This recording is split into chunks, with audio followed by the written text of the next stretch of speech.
Nah itulah seluruh penulis sejarah Indonesia menyatakan fatwa dan resolusi jihad nggak ada. Ya. Tapi ternyata saya menemukan tulisannya seorang sarjana sejarawan Amerika, Benedict Anderson. Ya.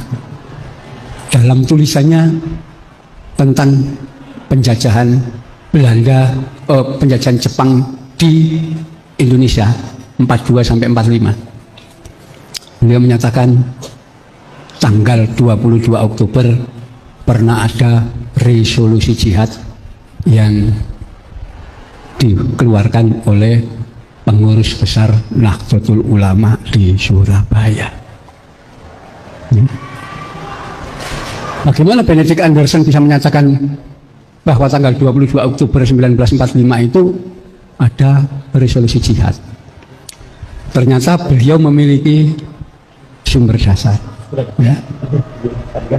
Kenapa? Setelah resolusi jihad dikumandangkan tanggal 22 Oktober, tanggal 25 Oktober, kantor berita Antara, yaitu kantor berita nasional, itu memuat secara lengkap resolusi jihad. Ya, ada kantor berita negara itu muat itu. Tanggal 27 Oktober koran Kedaulatan Rakyat juga memuat secara lengkap ya resolusi jihad. Ada lagi koran Suara Masyarakat di Jakarta juga memuat resolusi jihad. Ya, artinya peristiwa ini ada. Sekalipun orang Indonesia tidak mau nulis bahwa itu ada, karena menganggap NU yang mengeluarkan ini golongan lapisan bawah, dimanipulasi. Disitulah kita temukan. Ya. Kita patahkan itu pandangan orang yang mengatakan NU satu-satunya elemen bangsa Indonesia yang tidak memiliki peran apapun dalam bina negara Republik Indonesia. Ya, di situ kita buka, kita bongkar dokumen-dokumen lama yang sebagian besar berbahasa Belanda, bahasa Inggris, bahasa Perancis, dan sebagian bahasa Jepang. Ya, kita bongkar. Nah, di situ kita dapati. Ya, ketika Indonesia pertama kali merdeka, nggak punya tentara, tidak ada tentara. Baru 2 bulan kemudian diadakan tentara. Agustus, September, Oktober. 5 Oktober dibentuk Tentara Keamanan Rakyat, TKR. Ya, ini dokumen negara. Ya, silakan dibaca di Sekretariat Negara, di Arsip Nasional, ini semuanya ada. Ya. Nah, dengan dibentuknya ini, negara Indonesia sudah punya tentara. Tanggal 10 Oktober diumumkanlah jumlah Tentara Keamanan Rakyat di Jawa. Itu di Jawa saja, belum Sumatera dan lain-lain. Itu ternyata TKR di Jawa jumlahnya 10 divisi. 1 divisi isinya 10.000 prajurit. Ya, terdiri dari 3 resimen, ya, terdiri dari 15 batalion, 1 divisi.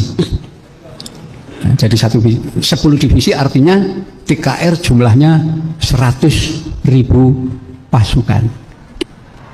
Itu TKR pertama yang nanti akan menjadi TRI, jadi TNI, ya, militer. Nah, dari pernyataan ya, data TKR yang dikeluarkan pemerintah tanggal 10 Oktober 1945, kita tahu bahwa komandan divisi pertama TKR itu adalah Kolonel Kiai Haji Samun. kiai, ya, pengasuh pesantren di Banten.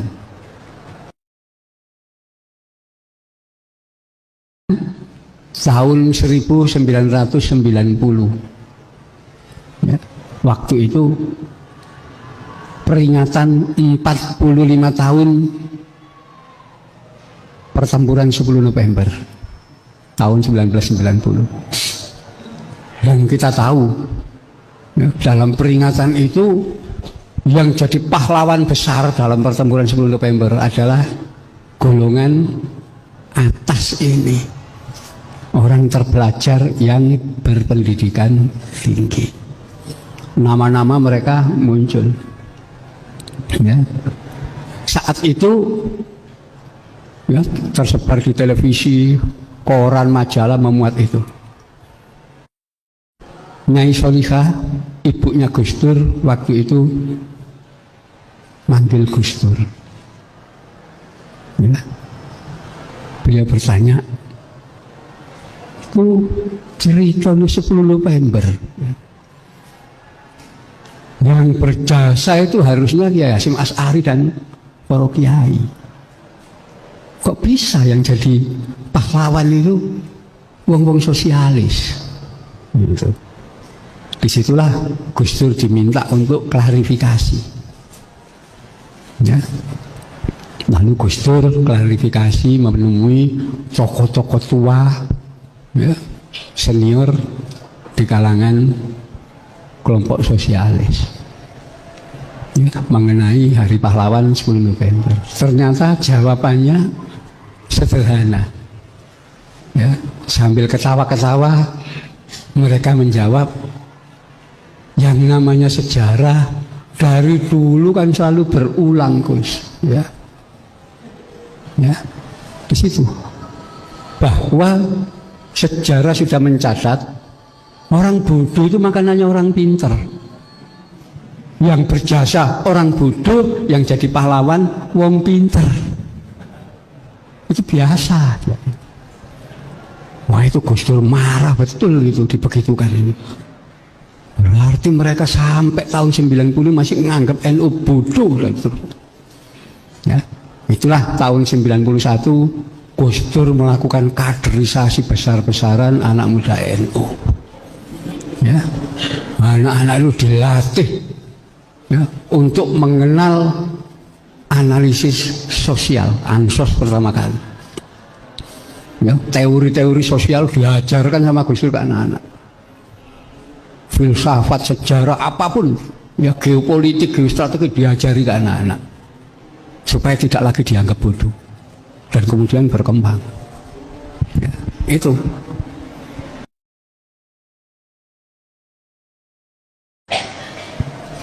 Itulah yang kemudian membuat saya menyusun ini bulan November 2015, ya.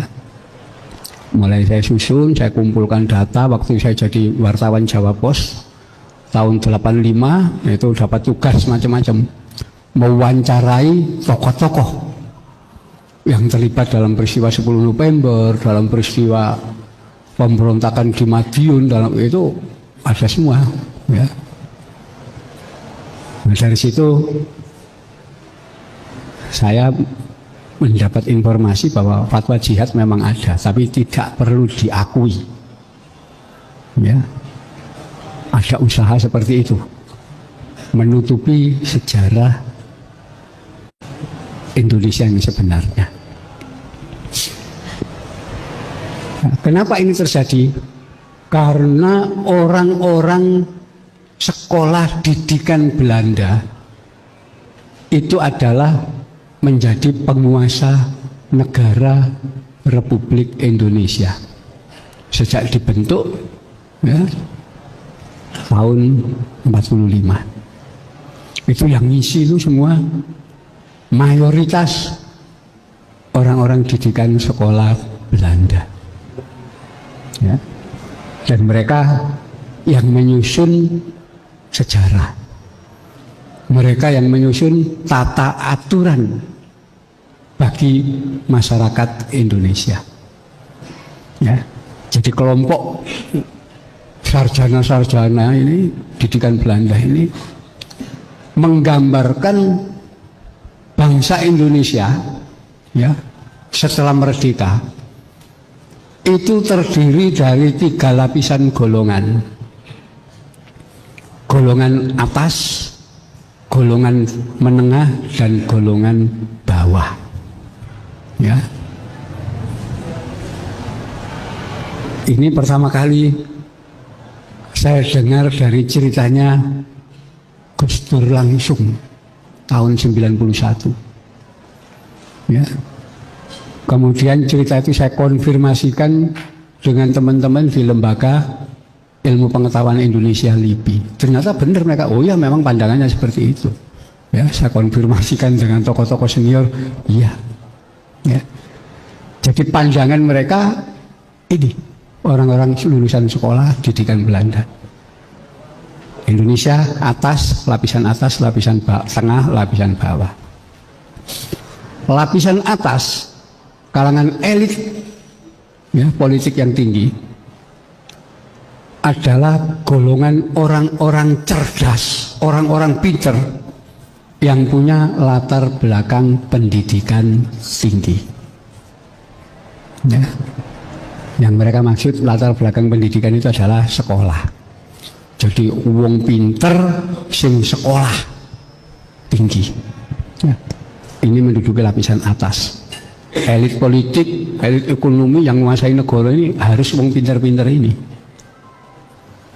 Setelah itu golongan menengah. Yang disebut golongan menengah itu adalah golongan orang biasa. Tidak pinter, tidak cerdas, juga tidak bodoh, ya biasa aja. Tapi berpendidikan, ya mereka sekolah. Ini golongan menengah. Setelah itu golongan bawah, yaitu golongan masyarakat bodoh yang tidak berpendidikan, gak sekolah. Itu struktur Indonesia menurut pandangan orang-orang didikan sekolah Belanda. Ya. 3 lapisan ini itu dibagi 2. Ya.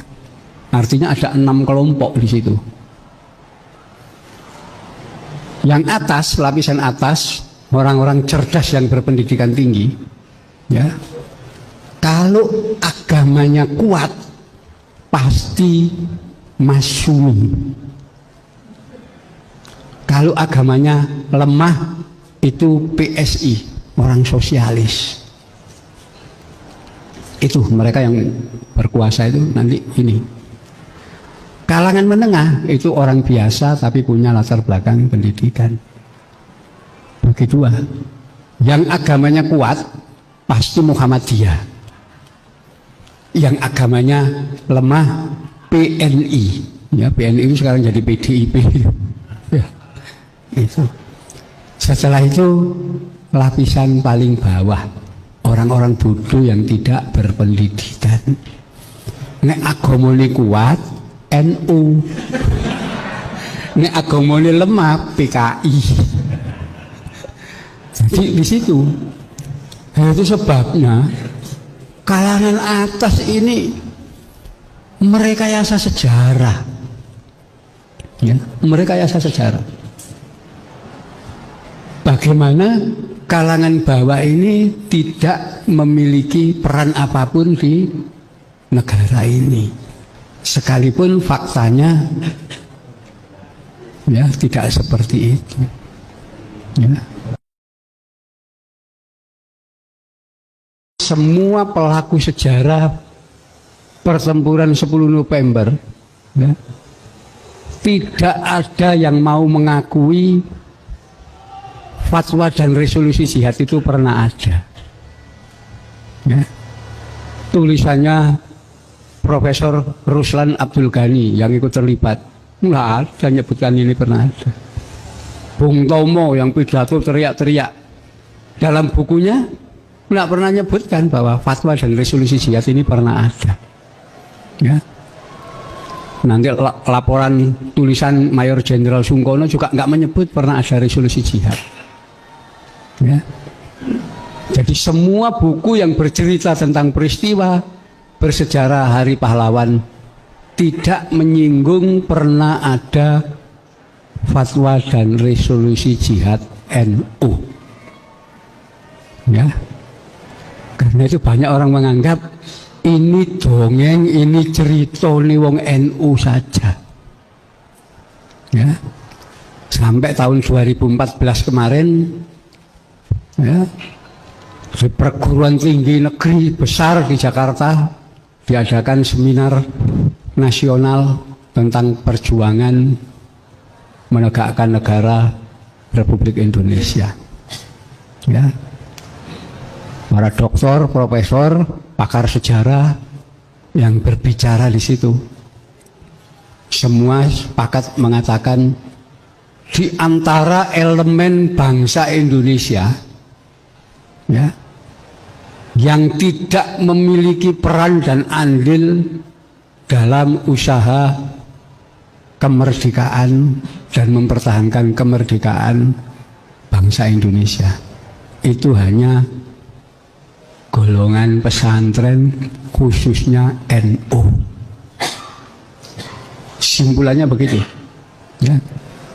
Bahkan dengan sinis salah seorang menyatakan organisasi PKI itu saja pernah berjasa karena pernah melakukan pemberontakan tahun 1926 ngelawan Belanda. NU tidak pernah. Ya. Ini faktanya. Jadi dalam banyak aspek sejarahnya tokoh-tokoh ulama dari pesantren dihilangkan. Ya. Data-data tentang itu ya ditutupi semua. Ya. Supaya tidak ada yang tahu bahwa pesantren pernah berjasa. Ya, di situ